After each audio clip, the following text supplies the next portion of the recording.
How's it going, guys? It's Mr. Lo4f, and today I'm going to go and do a contract on the Heartlands map. I'm going to do the one called Not So High Voltage, where I've got to go and grab 3 lots of medium planks, which are at the airport, and you've basically got to drive to like telegraph poles that have been damaged. For some reason, even though there's 3 of them, as you can see in the top right, it only lists one at a time, so you've got to do them in a specific order. So yeah, down to the airport, grab 3 of them.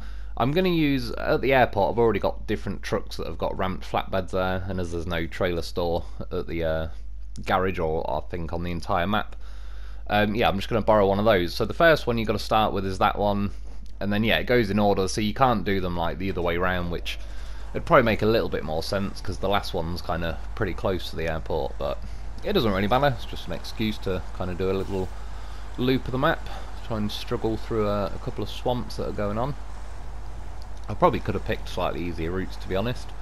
And yeah, for this one, I'm taking the Tayga, like 6455B or something. I can't really remember. I'll just call it Tony the Tayga. It's the newest one out of like the 2 Taygas. We got this. When did we get this? It must have been a season. Yeah, like a phase or 2 ago. Was it main map? Yeah, I think it was main. But overall, it's yeah, it's a good truck, to be honest. I quite like it. I suppose it's like a slightly bigger version of the original Tayga, as in, for example, I can fit like a crane at the sideboard and still get a trailer as well, so it can have the good old Holy Trinity on this game, where you can actually, yeah, use all 3 different things and not have to kind of pick and choose between them. Whereas the Tayga, like the original Tayga, I don't even think it gave me the option to have a crane on it when I had the sideboard, let alone doing like all 3, the trailer and sideboard and crane. And then yeah, we've got a goddamn horse with us, just in case, you never know, might need some spares repairs or some fuel. And in the end I went for the custom muds on this one. I kept on in an hour and I was flicking through the different tyres. What I kind of noticed in the end though was the original muds that we used to have that are not these custom muds though, they actually sit a little bit wider than the 3 tread patterns of like they're still muds, but just the 3 new tread patterns it's given us fairly recently. They actually sit a little bit narrower. I don't know if it makes much of a difference, but it might do, because and then these custom muds don't actually sit much wider than like the original muds that we had the options of. So yeah, I don't know. To be honest, I waste far too much time when I'm setting up a truck. For a start, it takes me bloody ages to pick a truck.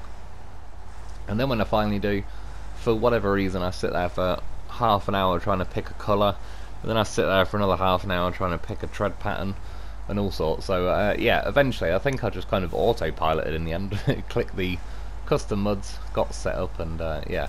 Because I've not got too many missions left now.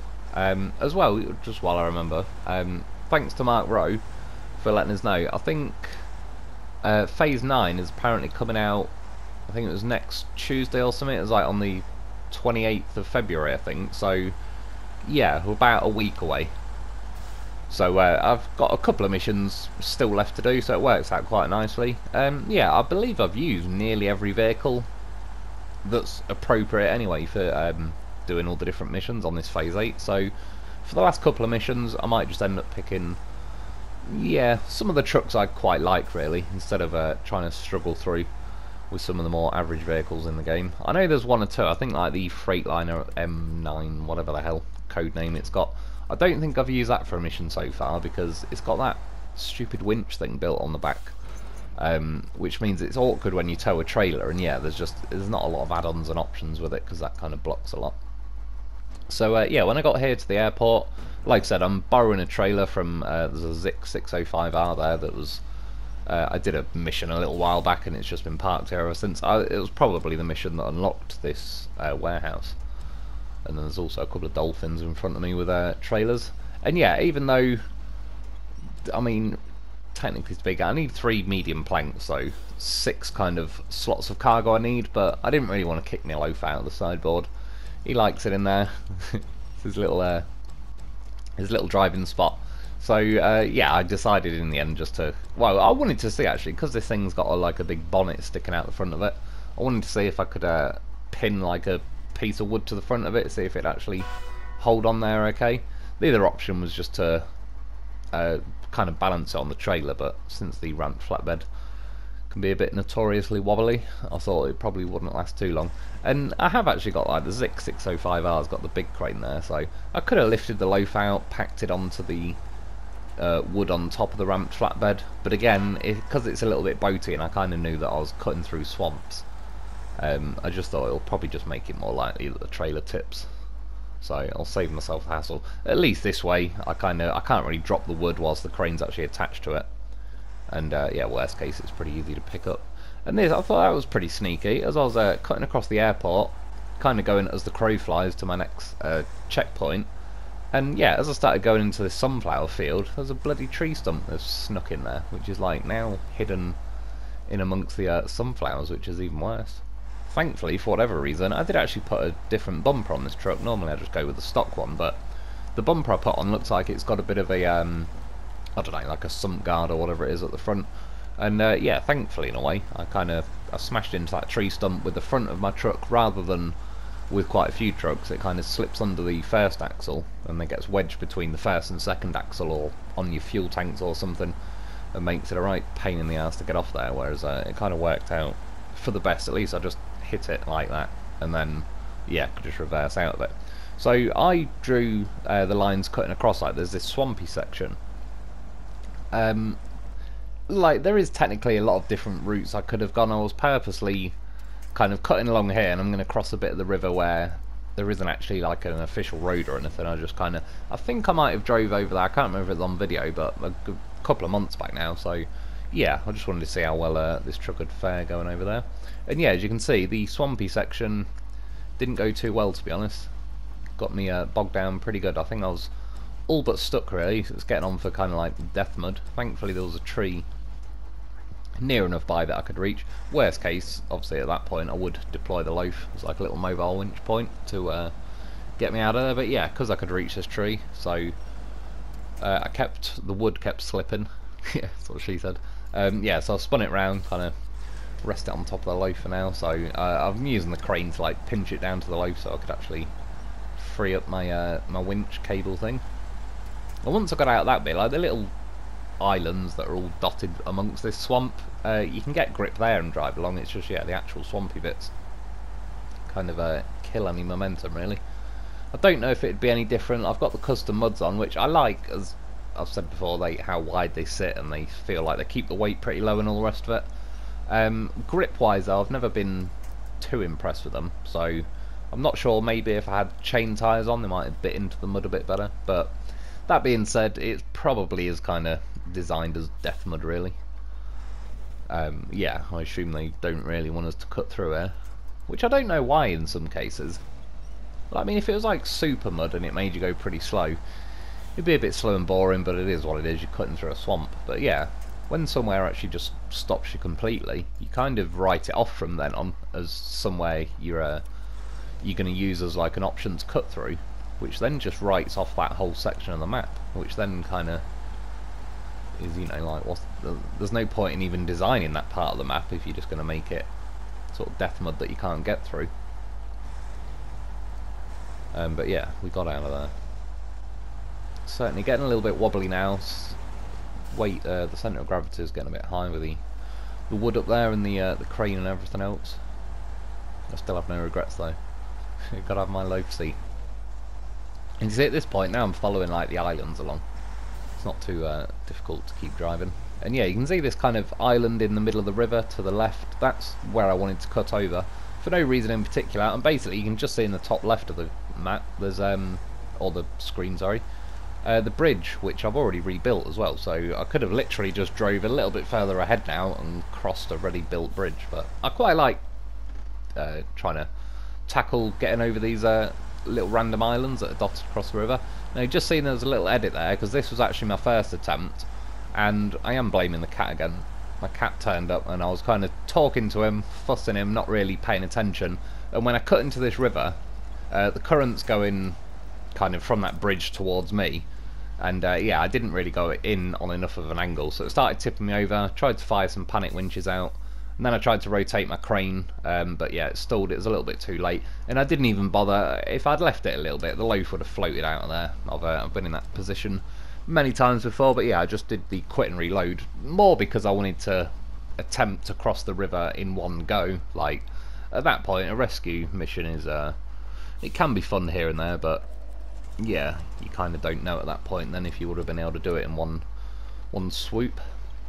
And it also gave me a chance to try this out. Like, as I started tipping, as a way I've said before on one of my tip videos, for example, like the current's going from right to left as you look that way, so it's going to tip me to the left. So yeah, you can use your crane and the cargo as kind of like a counterbalance. So now I'm leaning it out this way, it will be a lot more difficult for the current to kind of pull me over to one side.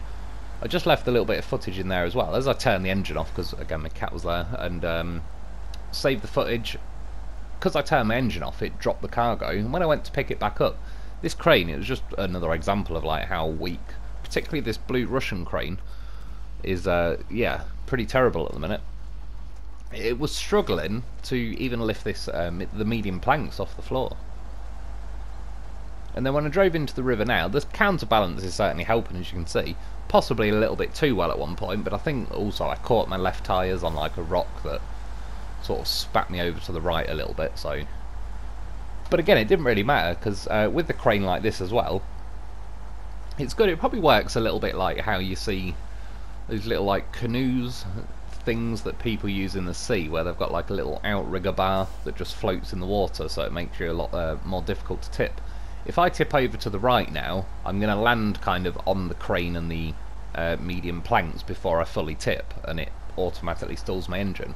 This also makes it a hell of a lot more difficult for me to tip to the left. So when you're crossing like rivers in situations like that, if tipping is a bit of a worry and you have got a crane and a spare piece of cargo floating around, then it actually does work pretty nicely, because yeah, it kind of makes it nigh on impossible for the game to actually find a way to tip me over. So I managed to cross the river. It was yeah, good little attempt, no regrets, even though it was probably a little bit more awkward than it could have otherwise been. Well, I just basically, after I crossed the river, reconnected to this road, which, yeah, just behind me was the bridge I could have used. And then now I've done that though, got the wood positioned a bit better. Again, it's definitely what she said. Yeah, got it balanced, kind of more centred. I mean, when you are leaning like cargo over to the side like that, it's good for crossing rivers, like slow bits where you're probably going to be boating one way or the other and you might tip, but driving along the road like this, it, yeah, just kind of makes you steering a little bit weird and all the rest of it. So once you're picking up a bit of speed, it's best getting it back like in the centre line. Yeah, this is the first place. You can see just kind of at the bottom of the screen there's a post where there's a telegraph pole broken. It doesn't actually fix it. Yeah, I said that I did this mission on the live stream the other week. It just replaced like a whole new telegraph pole, which is a bit of a cheap way around it. I thought it might even get a little animation out of it. And yeah, at this point, because carrying this extra set of wood, I kind of knew that I've only got to drop the first one off and then I can do this. Typical though, little things like when I actually dropped the first lot of cargo off, it took the back piece of wood off the back of the ramp flatbed. So instead of even faffing around trying to like reach over with the crane that's just too weak these days, I thought I'll save myself the hassle, just disconnect the crane and actually reverse. But yeah, now we're back to normal. The loaf can have his little spot. And yeah, got both pieces of wood on the ramp flatbed. And again, there's a little edit here because yeah, my cat chatting away to him. Yeah, he likes to interrupt the footage. I'll give him that. Always, I've said it before. There's a load of bus stops on these phases. What kind of bus is rallying its way along here? Maybe the loaf, of course. Be an absolute goddamn professional of a bus driver. Yeah, this Tayga, I mean, it still drives pretty nice and all the rest of it. It did pretty well on this mission. I like it because it's the power's fairly decent and it's got 50-inch tyres, which is pretty good for this size of truck and all the rest of it. But you can see, yeah, it's still a little bit on the gutless side, even in the high-range gear. Well, not really gutless as in the vehicle's gutless, but when you get to certain areas in this game, it's, yeah, they've taken all kind of individuality out of all the different vehicles. Once you hit certain sections, it just completely withdraws all your torque and power. And yeah, in high gear you're pretty likely just to go straight to like stalling mode, and then you have to crawl along in first gear. But it's a bit of a shame really, because yeah, like I said, there used to be more differentiation between like the most powerful vehicles in the game, stuff like the Taygas, the Vorons, Dolphin, that sort of stuff, versus some of the weaker stuff in the game, like the GMC 9500, or I don't know, yeah, the White Western Star, all that sort of stuff.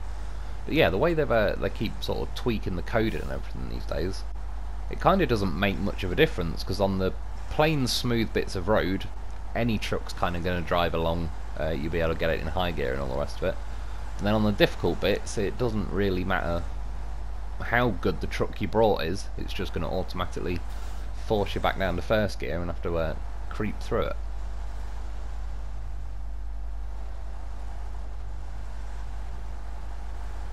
So you can even see there the power has just kept disappearing.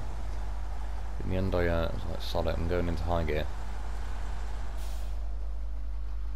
Post number 2, I think it's the other side of the truck. Yeah, again, doesn't fix the one, it just kind of replaces it.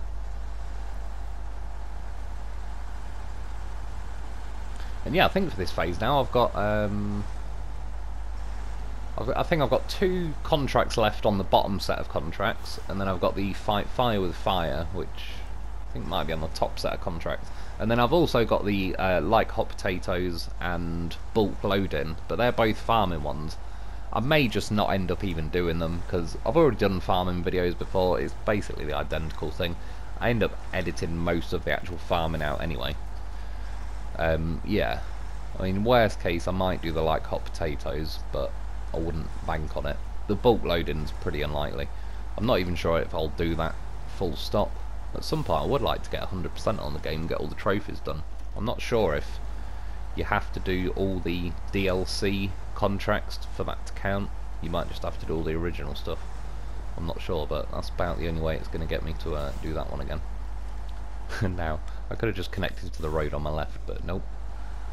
Got to go the awkward way, over the swamps and bumps. But again though, yeah, this truck, I mean, like, places where it gets stuck is just the way they've coded the game these days, but the actual truck itself is pretty decent. I do quite like this vehicle. It's one of the more useful vehicles they've given us in any of the phases. Like the Zik 605R is definitely a solid one. This one, the Tatra Phoenix, and the Tatra Force is not that bad these days. But yeah, a lot of the trucks are just kind of like gimmick trucks to mess around with. But this one is actually genuinely usable.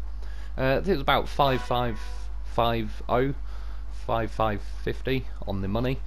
Yeah, not too bad, but that's another one in the bag. Yeah, that's about it for today. I hope you've enjoyed. I hope it helps. Thanks for watching. Thanks for Patreon members. Get yourself a loaf because he's a goddamn beast, and I'll be back soon.